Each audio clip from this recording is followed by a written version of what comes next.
What's up, guys? Mason the Brock Henderson here, and this is The Flash, Season 6, Episode 1, Into the Void. So we get back to my overall favorite CW DC show, because most of the other shows, pretty much all of them except for The Flash, I've really had a lot of down points and a lot of moments where I've smacked my forehead and because of the stupidity or the bad storytelling or the awful characters, something along those lines. The Flash, for the most part, has been my favorite because it's just had so many good moments, very few bad moments throughout. I know some people have their issues with it, but me personally, I still really like it. I still think there's a lot to this show. Last season was probably my least favorite season, and only because I didn't really connect with Nora as much. So going into season 6, there is a little bit of kind of a, I don't know, a disconnect. I still feel for Barry and Iris, like I still care about them, and seeing them grieve over losing their future daughter does suck, and I get it. But because I didn't really feel for Nora as much as they did, there is a little bit of disconnect in that. So I get the story, but just from my point of view, I'm sitting here going like, okay, let's just get through this part because I get it. You guys are upset about it. You're both dealing with it in your own way because, yeah, even if you think that she's gonna show up later on down the line, it's not gonna be the same. We get all that.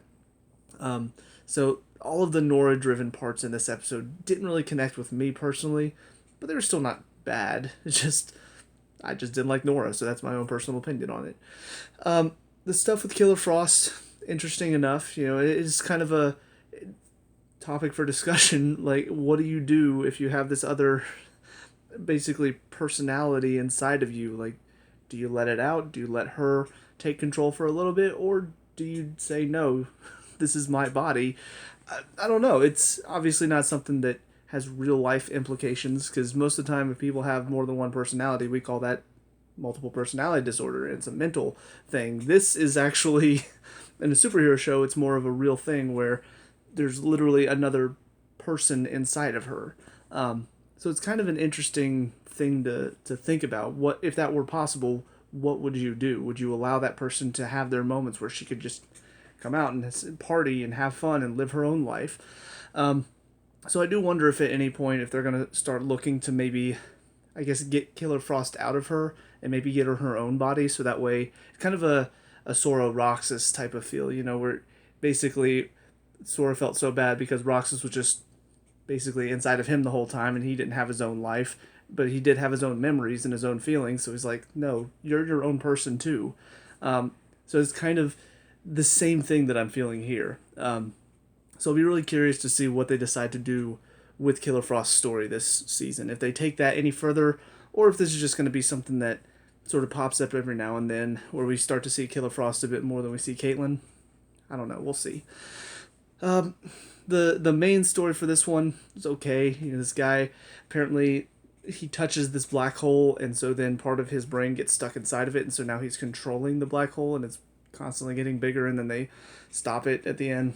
So nothing really important there. It was pretty funny whenever they started playing Flash from Queen. Just very fitting. I love the line Cisco threw out as well. It's like, look, I wanted to play this song for so long, and what better time than him saving the whole universe by basically stopping a black hole? And Iris just kind of looks at him for a second. Good point. Just some of the line deliveries in this really got me.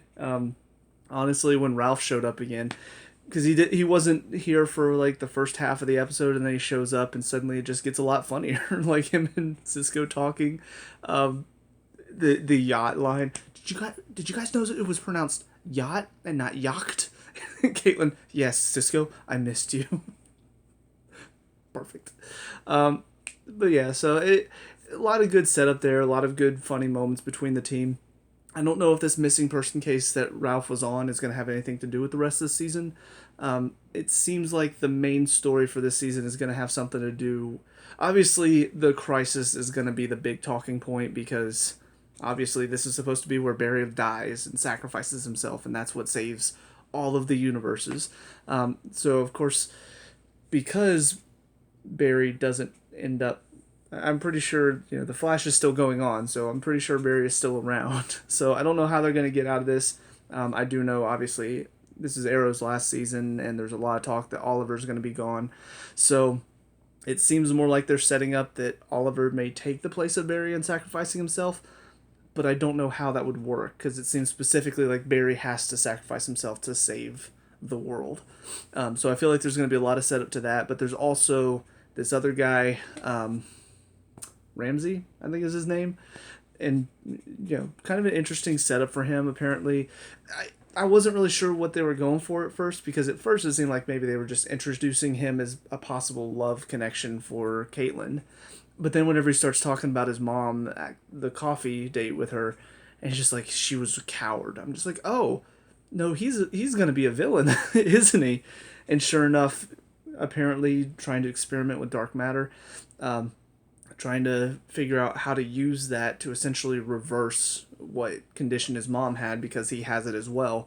And we see at the end of it, apparently, I mean, we already saw Spider-Gwen was in Supergirl, so now apparently Venom is going to be in The Flash. So I didn't know we were doing all these crossovers, like, well before these current crossovers that are happening.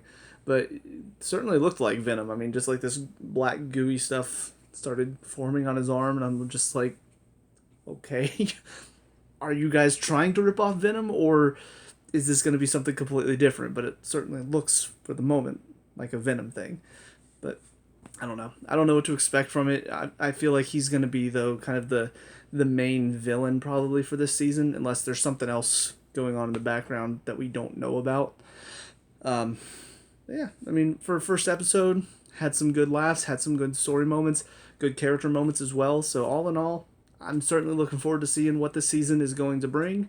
Far more than Batwoman or Supergirl, obviously. But, I mean, yeah, this one seems the most connected to the Crisis so far. I know Arrow will probably have a lot of moments like that, just because, I mean, supposedly it's... I mean, not only is it the last season, but again, supposedly Oliver, this is where he's going to sacrifice himself. And we already saw the future scenes. He's going to basically not be there after the Crisis. So, yeah, I don't really know what to expect with all of this. Like, how much are we going to see the Crisis before it actually happens? And how much of it is just going to be, okay, we talked about it in the first episode, we'll reference it throughout, but we're going to stay focused on this other story for now. I don't know. It's got my curiosity, my interest is piqued, all that good stuff. So, yeah, on to episode 2. See you there. And now, episode 2, A Flash of the Lightning. So this one was a little bit slower, more story plot building. So, not as good as the first episode, but still okay overall. First of all, the whole story with Cecile, is that right? I think that's right. But her whole story, I don't know, like, they never really explored how she got these powers to begin with. It just seemed very sudden and out of nowhere, and then we never really talked about how it happened. It just did. So, all of a sudden, this one, the whole story about her wanting to become a defense attorney now for metahumans, like, okay, that's fine, but we still not really going to address anything about her powers. Like, if they've already talked about it and I missed it and I forgot, that's on me. But I'm pretty sure we've never really discussed how this all happened. And on top of that, I mean, just whoop-de-doo. She's going from prosecutor to defense attorney. Okay. Big whoop, I guess. I don't know. It feels very sudden and out of nowhere just because of this one case where this girl needed her help and she helped her. It's like all of a sudden she's like, no, I'm going to do this. This has happened a few times. I would totally understand. But from this one case to suddenly just make the decision to change your career entirely seems a little sudden and out of nowhere. So, I don't know. There was just no build up for it. It just happened in this one episode. I'm just like, this is Cecile's story now. On top of that, we do see this girl, Allegra Garcia. She ends up joining Iris and Camilla in whatever they're doing. I don't really know exactly what Camilla's deal is, to be honest. Like, she's just there and she's helping out with, like, all of the mystery and stuff of who actually committed these murders. But honestly, I'm just sitting here going, but why is she there? Because this is why you shouldn't eat before a review. but she's just sort of there, and I don't really know why. Like, I don't know what she brings to the team that's supposed to help. She's just, all of a sudden, she's reading the stuff, and she's throwing out an idea or two, and I don't know. I'm just like, okay, I get it. She and Cisco are a thing. That doesn't necessarily mean she has to be there trying to help out, right? Right? Am I missing something? Is there something that she does that actually helps out? Not that I know of. She's just sort of a part of the team now that's not really been very helpful so far, so I don't get it. Ralph helps out a little bit with his detective prowess, but not much. So I don't know. This whole episode mainly was focused on helping this girl, and then also you had Barry and Caitlin's side stories, because you got Killer Frost now trying to live a life, trying to learn how to be a bit more sociable and a bit more involved, and that's an okay story. Just, I don't know, because I do kind of like Killer Frost's attitude, and honestly, I mean, national sarcasm. I enjoy sarcastic comments. I enjoy kind of, I don't know, just her whole vibe. I really enjoy that, especially when paired against what's normally a kind of happy-go-lucky team. Like, they're all like, yeah, we're gonna do it, and then you got Killer Frost, that's kind of the negative Nancy of the group. Some of her comments do make me laugh, so them trying to turn her into a more sympathetic character and a lot more, oh, she wants to appreciate art, guys, isn't that so sweet? It just kind of, I don't know, it doesn't hurt her character, but for me, it does sort of take away what makes her funny to me. So it just, I don't know, for me personally, it's not a story that I'm necessarily a fan of. And then Barry's stuff is interesting, because he's trying to look into what's going on with the crisis and all of that. It's really hard not to make comparisons to Doctor Strange and Infinity War. The whole, I looked into, 1 million something, or 14 million something futures, and only one did we win. Here, I saw a billion possible futures, and only one did we win, and I had to sacrifice myself. Okay. Cool. You're just ripping off Marvel now? And what's funny about that, too, is, we don't really exactly, I mean, this whole thing is unrealistic, so the thought that there's only one possible outcome, when of course everybody's talked about the many possible outcomes that could have changed what happened in Endgame, but the one that did work, people say the reason why he couldn't say anything about it is because if Tony knew he had to sacrifice himself, that may have changed it. But here, it's like, well, Barry knows he has to sacrifice himself, even though he's leaving Iris behind, and now he's made the decision at the end of this episode that he doesn't want to sacrifice himself. He's not going to give up. He's going to try to change that. So, is that it? Like, are they actually going to change it? He saw a billion futures, and only one did everybody survive, and it's the one that he died. It's not like he saw, I saw like, a million. It's a billion. That's a much bigger number. And sure, there are probably an infinite number of universes out there, so there is a chance that there's another one where they succeed without Barry sacrificing himself. But on the face of it, it does sort of make you go, okay, then why show him all of these billions of possible futures if there's only one that he sacrifices himself and they win? Why show him all of that if you're just going to pull another future out of your ass where he doesn't sacrifice himself and they still win? That's sort of how I feel about storylines like this. You really write yourself into a corner, and you have to pull something out of your ass to make it all make sense. And I don't really like that type of storytelling. So, I don't know. That's just, it's interesting because of what it means for Barry and the fact that he now has to live with this knowledge of all of these futures that he saw. And on top of that, seeing the people that you care about are going to die in the future if you don't kill yourself. It is kind of an emotional and kind of a mentally torturing thing to go through. So I'll be curious to see how this affects Barry going forward.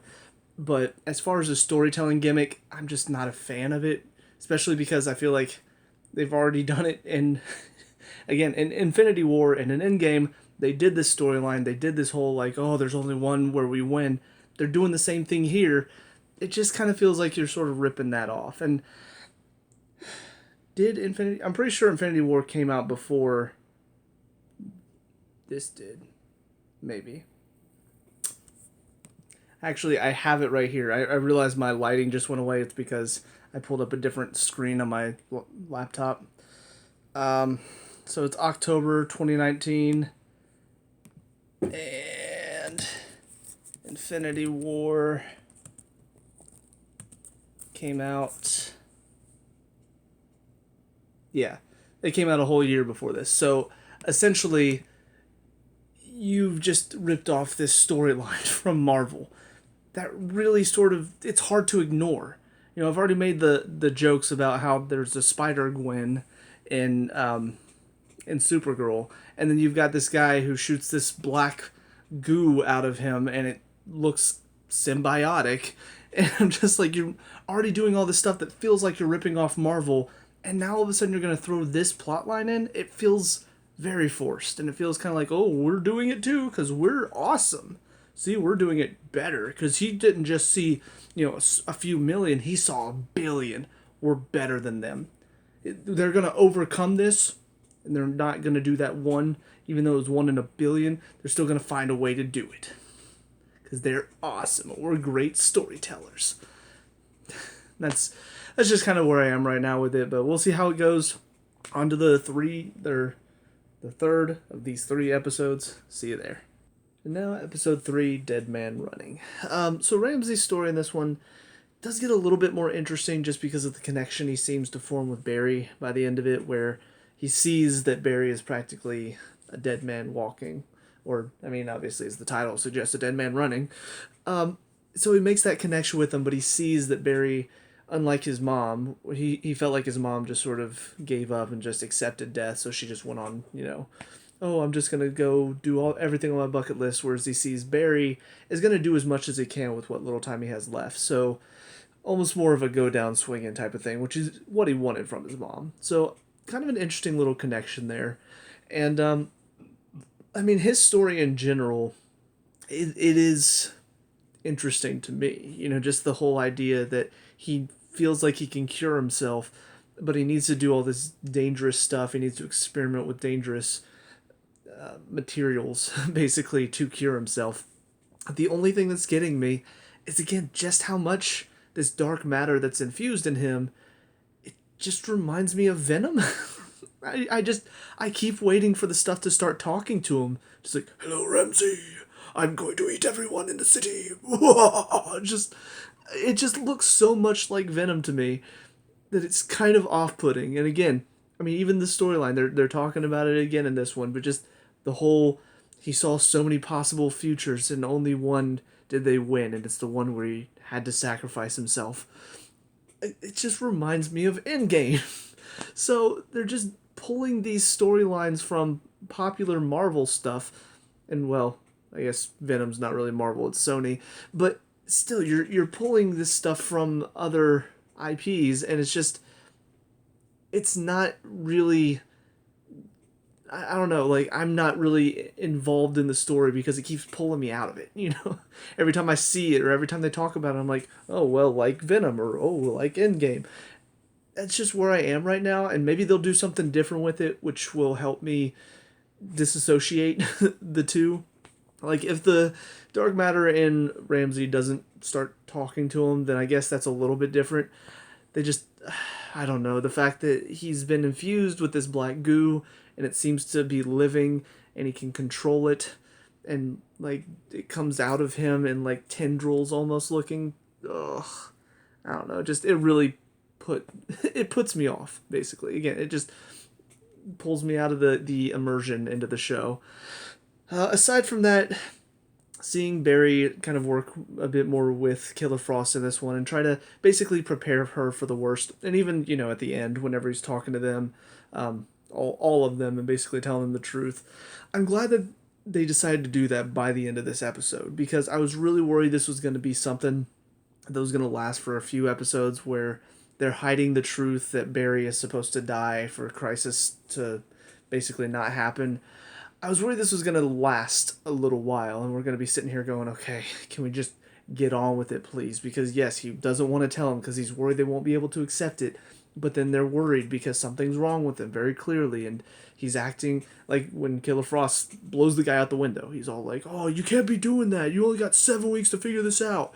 It's like, well, why 7 weeks? What? Why do you trying to, you know, force me to be ready for something in 7 weeks? I don't get it. Just, I don't know. I'm glad that they've sort of pushed this out of the way. They got the confession out of the way, and now we can focus on more important things, like how are they going to keep Barry from dying during Crisis. So I'm glad for that. The Harrison Wells that popped up in this episode, we'll see how he is. Very much. I mean, I instantly thought it whenever I saw him. I'm like, oh, this one's like an Indiana Jones Harrison Wells, and sure enough, later on, Cisco pulls out all right, Indiana, calm down. This isn't the Temple of Doom. I'm like, well, good. At least I've caught on to what they were trying to do with this Harrison Wells. I don't know what to expect from this. He's looking for this thing called Eternium. They certainly threw in there that line very suddenly and rashly of Cisco going, oh, okay, we've done this dance before. We just got to start working together, and then we'll be buddy-buddy before too long. You know, something along those lines, which makes me wonder if that's not what's going to happen with this Harrison Wells. Is he actually going to be a jerk and not work with them, and they're not going to get along? Or it makes me wonder if they are going to go against the grain with his story this season. Maybe he'll end up being a villain, Harrison Wells. It'll be really the first time we've had that, because, I mean, Eobard Thawne was actually Harrison Wells in the seasons where Harrison Wells was the villain, so it would be interesting if there was actually a villainous Harrison Wells out there, especially one that's supposed to be all like, oh, he's Indiana Jones, he's got the gadget, or, well, I guess Indiana Jones didn't really have gadgets, but, you know, he's an adventurer, he's a treasure hunter, that type of thing. To see that type of character become a villain, that would be kind of interesting if they decided to go with that. So we'll see what happens with him, but yeah, as soon as he popped up at the beginning of this episode, I'm like, oh, well, here's our Harrison Wells for the season. Let's see what they decide to do with him. But yeah, I'm assuming this Eternium, though, it sounds very important, and it makes it sound like it's some sort of maybe it'll keep Barry alive type of thing. Like, this is what they're going to need. That's just, when I hear Eternium, I think something that will keep somebody alive for eternity. So I imagine if Barry has to sacrifice himself, like whatever he has to do will end up causing him to die, then maybe if they get this Eternium, he won't die in the process of whatever he's trying to do. That will save everybody during the crisis. That's just what ran through my mind whenever I heard the word Eternium. I'm like, that's probably what this is, right? And then Ralph is the other story in this one. And it kind of came out of nowhere. You know, suddenly his mom's there, and he's having this emotional conversation with her after a bunch of kind of goofy stuff where she's gambling and Cecile is helping her gamble, and then they lose all the money, but he gets basically a flash drive that helps prove her innocence in a robbery that she was being convicted for or accused of. So it just sort of came out of nowhere, though, where all of a sudden Ralph finds out that apparently she's been telling him all this time that her past boyfriends have passed away. And I'm just kind of like, wow, it's very extreme. And Ralph, for a detective, you certainly did not seem to pick up on the fact that a lot of her boyfriends die. So they have a moment in this where, I don't know, it was okay, it was nice, you know, the reconciliation where he's just like, look, you're my mom, you've got to stop closing yourself off for love, so do I. It was a nice moment between the two of them, but it sort of came out of nowhere. Like, that's my only problem with it, really, is it didn't really add or take away from Ralph's character. Like, I guess maybe they're implying that he's ready to start looking for love again, like he's actually ready to put himself back out there, because he has kind of been sort of doing his own thing and not really focused on himself. He's just sort of focused on the job, basically. So, I don't know. I don't know what this is going to do for him going forward, but I guess we'll see. But I think that's about it for this episode. So all in all, for these three, I mean, it's a good start to the season because it's definitely piqued my interest as to what's going to come. But there are things that are pulling me out of it. You know, this is something, honestly, that I felt a lot in last season as well. Like, there are a lot of good moments, and there are moments that do get me excited to see more. And I am sitting here and getting on the edge of my seat, basically. Like, I'm ready to see what are they going to do next. This is very exciting. But the moments that are not as good, the writing's not as good, or, again, if they're basically stealing storylines or power looking type stuff. How would I describe that? I guess the look, the CGI look of Venom, like they're stealing things basically from Marvel, and it's very distracting when it's so similar. If they did something similar to the whole like, oh, well, I looked forward and I saw all these possible outcomes. If they did something different, like I guess in this one the one thing that's different is he knows that there's only one future where they win and it's he dies. Like he knows that he has to die for the crisis to be averted. That's one thing that's different because obviously Tony didn't know whenever Doctor Strange looked ahead, but it's still too similar in how it's all set up and all of this. And obviously in this one they're probably going to look to try to make sure that doesn't happen, whereas in Endgame it did happen. Like that's what they needed to have happen for it to win. And of course, because Robert Downey Jr. was done because he'd worked so many Marvel movies. But I don't know. I hope they'll start to detract from that storyline a little bit and focus more on how they're going to stop Barry from dying rather than just sort of figuring out what leads to that. And on top of that, I just hope that they don't. Please don't make the dark matter in Ramsey. Don't make it talk. Because if you do that, then it will officially be Venom. Like, it's so similar already. I'm waiting for it to form like a little mouth and Ramsey, it's time. We are going to take over the city. I'm waiting for it. So, but anyways, that's all from me though. Let me know what you guys think down in the comment section below. What were your thoughts on these 3 episodes? Let me know. We could talk about and discuss all that good stuff. Leave a like and subscribe for future Flash reviews, and I'll see you guys in the next one. Peace out.